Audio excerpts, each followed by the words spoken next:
All right, welcome back to the final round here on Yahoo Finance. Miles London with you in New York. All right, let's turn our attention now to the markets and also their kind of interconnection here with politics at a very interesting time for the U.S. election cycle. For more on all that, we're joined by George Seay. He is with Annandale Capital. George, thanks so much for joining the show. So let's go right to the election and this period. I know that you follow both markets and politics quite closely, and we talk so often about these big election events that come up. And well, here we are about 35 days away from one of the more consequential elections that we've seen in some time. So as you think about both the election and both the way investors have or have not quite reacted to it, where are you kind of at in that sort of interplay right now?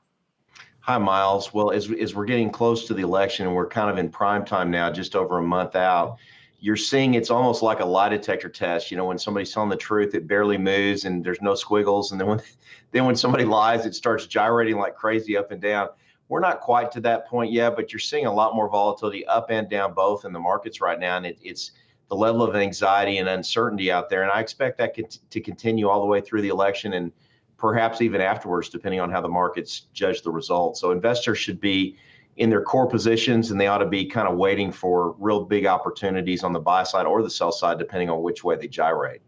Well, and thinking about that result, last week, it seems to me like every major Wall Street shop wrote a note where they had some kind of discussion of a baseline assumption that there would be a contested result, or it'd be unclear on November 4th exactly who had won. As you think about the actual voting process, is that something that seems likely to you right now, that we might all wake up on the day after the election and it's not entirely sure who the next president will be?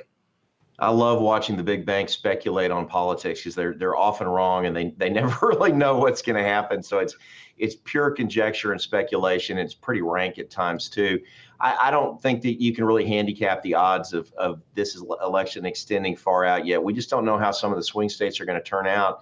I think it's if former Vice President Biden wins, he's more likely to win decisively, where there wouldn't be a whole lot of uncertainty. If the president wins, it will probably be a squeaker, and there may be some more uncertainty like that, especially with most of the people voting in advance being on the Democratic side of the aisle. I hope for the country we have a resolution the next morning, because it's bad for the country. We saw it in 2000. It's no good. And I pox on the houses of the Supreme Courts in the states that have allowed the county to go on well beyond the election date. That's just bad for the country.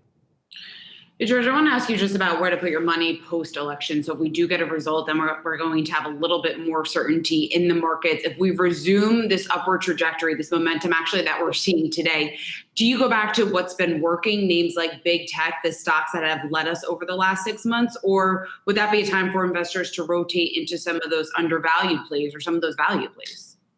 That's a great question, Shauna, and I'm going to talk out of both sides of my mouth, because I think the investors who hold Apple, Microsoft, Google, Amazon, all the big leaders that have been the whole market this year pretty much, I would not abandon those positions. There's really no limitation to what multiples on favorite stocks can go to. So I think trying to pick an exit point is a bad thing there. But I would also encourage investors to look at sectors that have been really thrown out completely with the bathwater. There's a lot of energy stocks and a lot of real estate stocks that deserve to be trounced, but there's several more too that have fortress balance sheets and are going to prosper in the future, and they pay you a whole lot of income while you wait. So I would use a barbell approach. I'd do a little bit of both.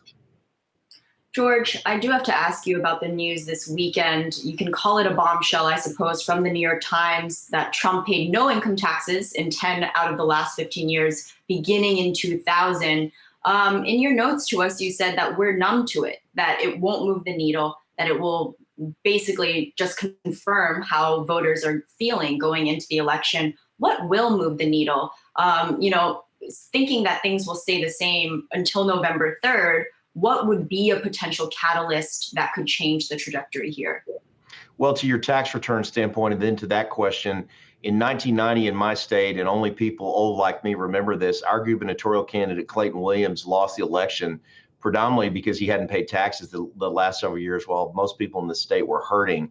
So it actually may move the needle. I just wouldn't bet on that, because I think most Americans know Trump at this point, know how he conducts himself, and that he tries to avoid paying taxes at all costs through legitimate means, through deductions. And I don't think that's going to move the needle all that much. I do think the debates could potentially move the needle a great deal. And I also think that the reaction of suburban women to the Amy Coney Barrett nomination could play a role too. I'm not sure if that's going to move the needle either, but to me, the Supreme Court second and the debates first, and how the candidates perform in the debates could move people pretty aggressively one way or another.